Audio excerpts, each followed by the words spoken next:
Republican Party of India Athawale इस दल की तरफ से आज आसाम इलेक्शन में कैंपेनिंग के लिए Republican Party of India Athawale इस दल के नेशनल प्रेसिडेंट तथा भारत सरकार के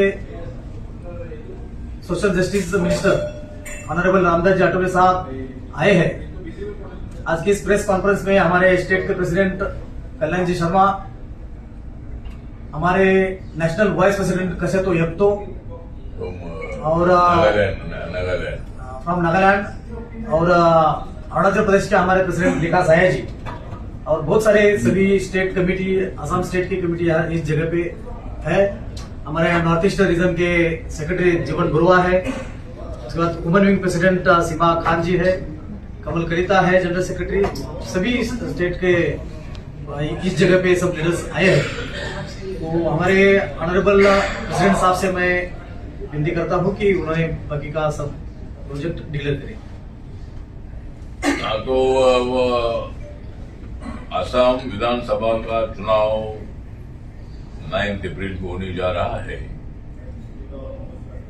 और इस चुनाव में बीजेपी और एजेपी ये एनडीए का अलायंस यहाँ है। दूसरे बाजू में कांग्रेस पार्टी भी मतलब यहाँ लड़ रही है और Republican Party of India party लगातार 2014 से नेशनल डेमोक्रेटिक अलायंस का एक पार्टनर है। मेरी पार्टी जो Republican Party of India basically Maharashtra से मतलब महाराष्ट्र से इसकी स्थापना हुई और डॉक्टर बाबा साहब अम्बेडकर जी की विचारधारा को लेकर हम चलते हैं। सभी जाति के धर्म के लोगों को साथ लेने का प्रयत्न हमारा होता है। खाली शेड्यूल कास्ट के लिए, शेड्यूल ट्राइब के लिए हम काम नहीं करते हैं, उनके लिए तो काम करते हैं, लेकिन अदर बैकवर्ड क्लासेस है, माइनॉरिटीज है, जनरल कैटेगरी के लोग है, वुमेन्स है, फार्मर्स है, अनएम्प्लॉयड लोग है, महिला है, गरीब है, तो ऐसे सब लोगों के लिए पार्टी हमारी काम करती है। और पूरे भारत के 28 राज्यों में रिपब्लिकन पार्टी का यूनिट है और 8 केंद्र शासित प्रदेशों में भी रिपब्लिकन पार्टी है। अंडमान निकोबार, लक्षद्वीप, दादरा नगर हवेली, दीव दमन, चंडीगढ़, पांडिचेरी, ऐसे जगह पर भी रिपब्लिकन पार्टी काम करती है। कल ही मैं चेन्नई में था और चेन्नई से मैं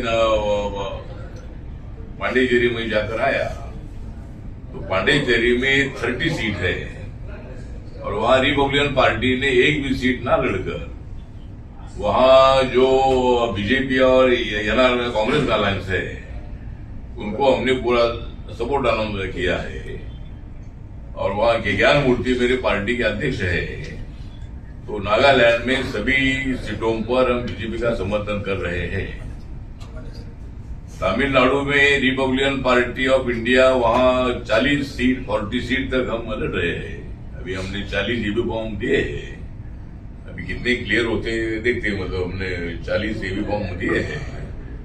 लेकिन वहां भी मतलब तमिलनाडु में पांडिचेरी में वहां बीजेपी और एनआर कांग्रेस जो रंगास्वामी वहां के मुख्यमंत्री है और डिप्यूटी सीएम बीजेपी के है, तो वहां भी मतलब हमारी सत्ता, अपनी सत्ता एनडीए की है।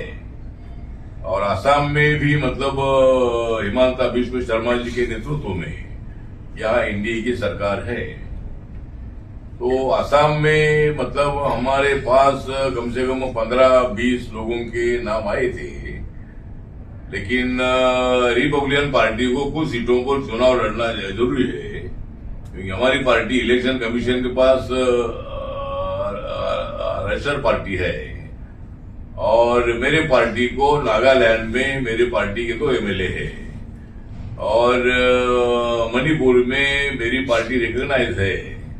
तो देश में 2 राज्यों में मेरी पार्टी नॉर्थ ईस्ट में रिकॉग्नाइज है और गन्ना किसान जो सिंबल है, ये सिंबल हमको 2 राज्यों में मिला है।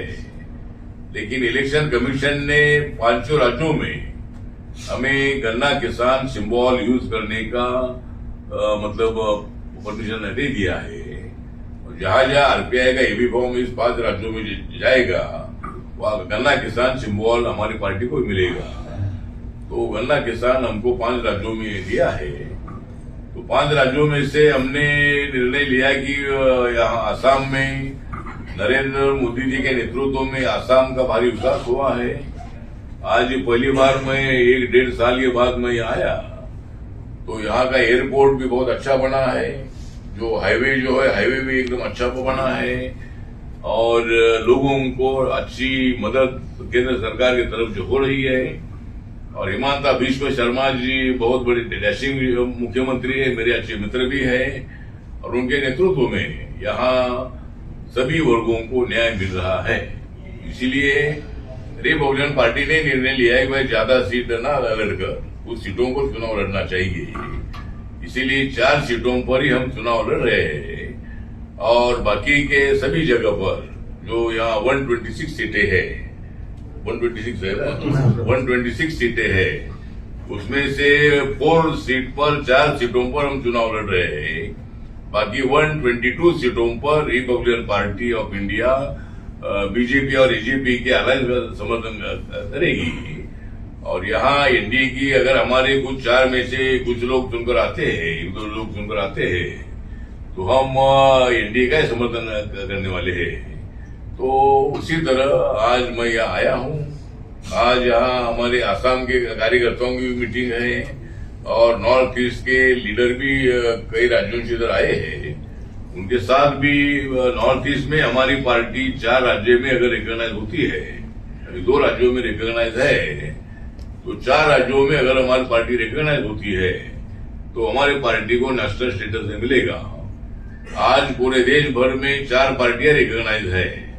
उसमें कांग्रेस नंबर 1 पर है, बीजेपी नंबर 1 पर है, 2 नंबर पर Congress party Indian national Congress है और 3 नंबर पर आम आदमी पार्टी है और 4 नंबर पर संगमा जी की क्या नाम है पार्टी का?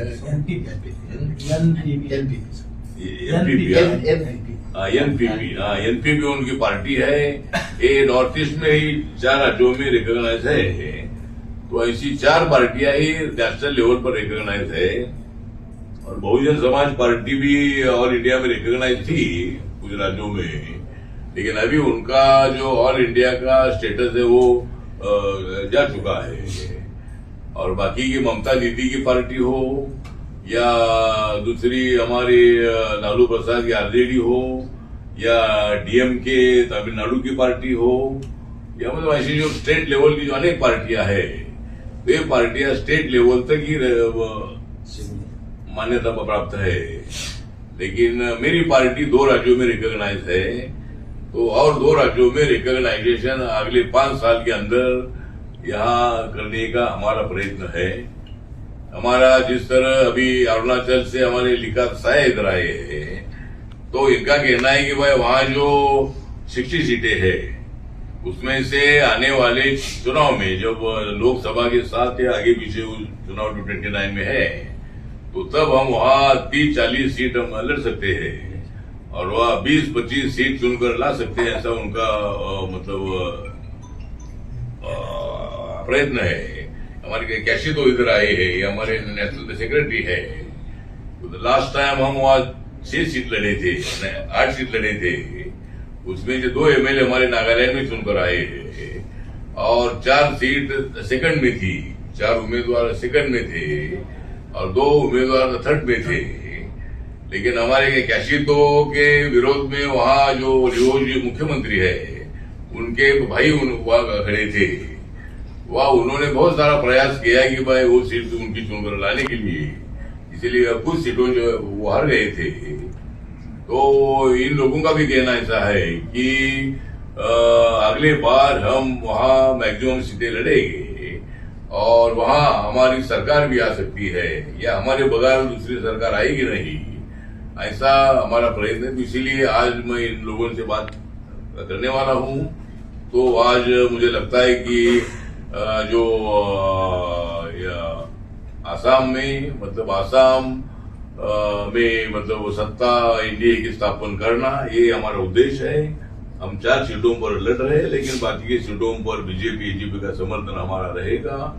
और रिपब्लिकन पार्टी लगातार 2014 से एनडीए के साथ है। मैं राज्यसभा में अब अभी 3rd टाइम चुनकर आया हूं। मेरा राज्यसभा का कार्यकाल कब तक है, मतलब पहले 14 से 20 तक मैं राज्यसभा में था। 2nd टाइम 20 से 26 तक मेरी राज्यसभा थी। और वो कार्यकाल कब तक है, 3 अप्रैल तक है। और अभी मैं महाराष्ट्र से जो 7 लोग चुनकर आए हैं, अनापोज चुनकर आए, उसमें हमारे एनडीए के महायुति के 6 लोग चुनकर आए हैं। और 7वें हमारे थे शरद पवार जी, जो हमारी महाविकास आघाड़ी है, अपोजिशन की, कांग्रेस एनसीपी की, शिवसेना की, उद्धव ठाकरे की। तो वहां से शरद पवार साहब वहां से चुनकर आए हैं। तो मेरा दूसरा 3rd टाइम का जो कार्यकाल शुरू होगा, ये मतलब 4 तारीख से शुरू होगा, लेकिन हमारा 6 तारीख को हमें शपथ लेने वाले हैं। और मेरी राज्यसभा 32 तक मेरी रहेगी। तो मैं बाबा साहब की मिशन को आगे ले जा रहा हूँ। Schedule caste, schedule tribe, OBC, minority, general category, सभी वर्गों को न्याय देने के लिए हम काम करते हैं। और भविष्य में रिपब्लिकन पार्टी बहुत ही जल्द नेशनल रिकॉग्नाइज्ड पार्टी बन सकती है, ये मेरा उद्देश्य है। और उसके लिए नॉर्थ ईस्ट में जो हमारी पार्टी 3 अक्टूबर 1957 में स्थापित हुई थी, लेकिन अभी तक रिपब्लिकन पार्टी का यूनिट नॉर्थ ईस्ट में नहीं था। जब से मैं केंद्र सरकार में आया हूं, तब से मेरे संपर्क में हर राज्य के लोग आए। और ये सब कोई दलित नहीं है, बहुत सारे ट्राइबल कम्युनिटी के लोग हैं, ओबीसी के लोग हैं, शेड्यूल कास्ट के भी लोग हैं, माइनॉरिटी के लोग हैं। तो सभी लोग हमारे साथ है। तो इसीलिए नॉर्थ ईस्ट में रिपब्लिकन पार्टी को मजबूत करने का हमारा प्रयत्न है। और अभी हमने 17 मई को एक अंडमान निकोबार में, जो अंग्रेजों के जमाने में काले पानी की सजा जिनको देते थे, उनको वहां भेजा जाता था। बहुत बड़ा लंबा वो अंडमान निकोबार है। और वहां हमने 17 मई को एक ऑल इंडिया के कार्यकर्ताओं का एक सम्मेलन जो है, प्रमुख कार्यकर्ताओं का, जिसमें 1200-1300 कार्यकर्ता मौजूद रहेंगे। हर स्टेट के 10-15 लोग आएंगे। तो वो एक सम्मेलन हमने बहुत दूर वहां रखा है। और अंडमान निकोबार में भी बहुत जल्द पार्टी हमारी रिकॉग्नाइज हो सकती है। लक्षद्वीप एक छोटा राज्य, छोटा ये है, यूनियन टेरिटोरी है। अंडमान निकोबार एक टेरिटोरी है, और लक्षद्वीप है। और लक्षद्वीप का पॉपुलेशन खाली 70-80,000 ही है। लक्षद्वीप जो है बड़ा है वो, लेकिन वहां का पॉपुलेशन खाली 75,000 इतना ही है। तो ऐसे छोटे जगह पर हमारी पार्टी रिकॉग्नाइज हो सकती है। उसके लिए हमारा प्रयत्न जारी रहेगा। तो आज मैं यहाँ आया हूँ। असम के चुनाव में मेरे पार्टी का प्रचार करने के लिए भी आया हूँ। और बीजेपी का पूरा समर्थन 122 सीटों पर देने के लिए मैं इधर आया हूँ। आज रात को मैं सीएम साहब के साथ, अगर उनकी मुलाकात होती है, अवेलेबल हो गई, तो मैं सीएम साहब के साथ भी बातचीत करने वाला हूँ। और 122 सीटों पर हमारा समर्थन है। हमारे कार्यकर्ता आपका भी प्रचार करेंगे। जो हमारा 4 जगह पर खाली मैत्रीपूर्ण लड़त होगी, लेकिन बाकी की जगह पर पूरा Bharat Republican Party of India, BJP और एजीपी के कैंडिडेट का प्रचार करेगी। तो आज मैं दिन भर मैं आज इधर गुवाहाटी में, आसाम में हूँ। और यहाँ हम नॉर्थ ईस्ट के कार्यकर्ताओं से और आरपीआई कार्यकर्ताओं से बातचीत करेंगे। और कल 1-2 जगह पर मेरी सभा है, और वहाँ मैं जाने वाला हूँ। वहाँ मैं जाने वाला हूँ। तो उसके पहले जो मेन काम के लिए मैं इधर आया हूँ, एक कैंडिडेट का नाम घोषित करने के लिए मैं इधर आया हूँ। तो हमारी नंबर 55 नंबर की जो विधानसभा क्षेत्र है वो है धिंग है, DHING, धिंग नाम का एक असेंबली एरिया है। और वहाँ हीरक ज्योति बोरा वो यहाँ का कैंडिडेट है। और यहाँ मुस्लिम माइनॉरिटी वोटिंग कम से कम 80% उधर है। और बाकी के सभी कैंडिडेट वहाँ माइनॉरिटी के, मुस्लिम कम्युनिटी के है। खाली ये हिंदू है ना, ये हिंदू समाज का एक कैंडिडेट है। तो उनको पूरा विश्वास है, उन्होंने मेरे साथ बात की है और उनका कहना है कि मैं यहाँ से जरूर चुनकर आऊंगा, क्योंकि मुझे मुस्लिम वोट भी मुझे मिलने वाला है और हिंदू वोट भी मुझे मिलेगा। मैं जरूर यहाँ से चुनकर आऊंगा, ऐसा उनका विश्वास है। दूसरी सीट है तीन सुकिया नाम की एक सीट है।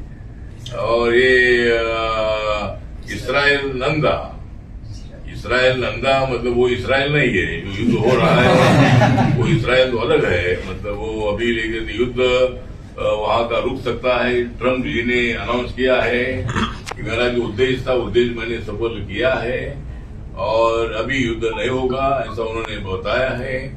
तो मुझे लगता है कि वो तो उधर युद्ध है, लेकिन हमारा यहाँ चुनाव का महायुद्ध है। तो मतलब ये महायुद्ध हमारा यहाँ है, तो ठीक बात है। तो ये हमारे इसराइल नंदा जी वहां से चुनाव लड़ रहे हैं। तीसरी कॉन्स्टिट्यूंसी है मोरीगांव कॉन्स्टिट्यूंसी है, वहाँ चेनीराम कोनवार ये हमारे कैंडिडेट है। और दूसरा हमारा गौरीपुर नाम का क्षेत्र है, वहाँ सईदुर रहमान सरकार ये हमारा कैंडिडेट है। तो ऐसे 4 जगह पर हम चुनाव लड़ रहे हैं।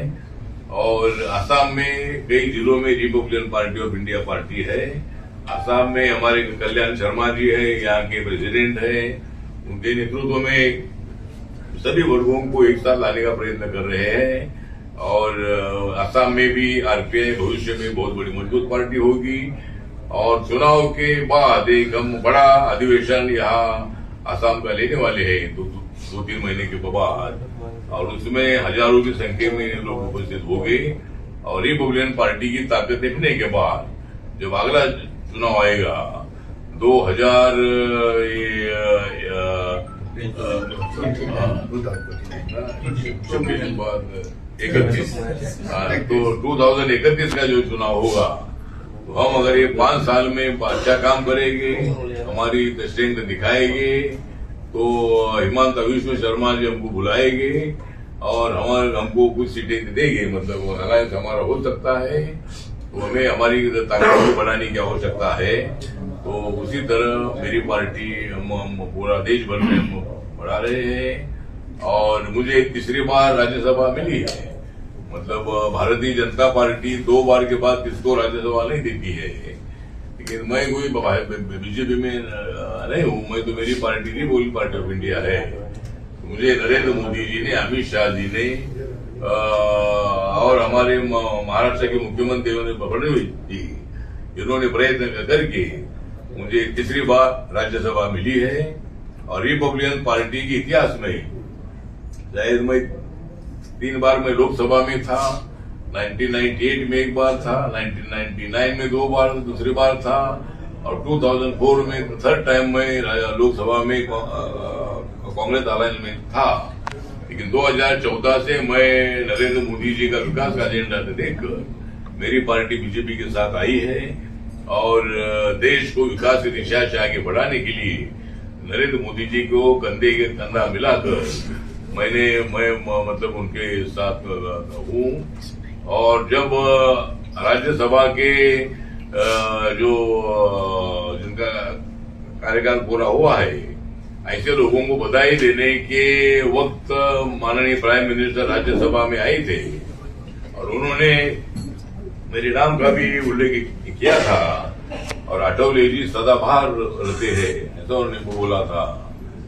तो मैंने मेरे भाषण में बोला था कि नरेंद्र मोदी जी ने तो मुझे बोला था अटौले जी सदाबहार, क्योंकि मैं हमेशा करता हूँ कांग्रेस पार्टी पर प्रहार। तो मतलब मैं कांग्रेस पार्टी पर प्रहार करता हूँ। तो इसी तरह आज मैं इधर आया हूँ। तो तो मुझे पूरा विश्वास है कि हमारे चारे भी कैंडिडेट को चुनकर आएंगे और उनको चुनकर दे दो, ऐसा मैं चारी क्षेत्र के जनता को आह्वान करता हूँ। और बाकी 122 क्षेत्रों में हमारे बीजेपी और एजीपी को भी आप सपोर्ट करो, ये भी मैं अनाउंस करता हूँ। जय भीम, जय भारत, जय आसाम।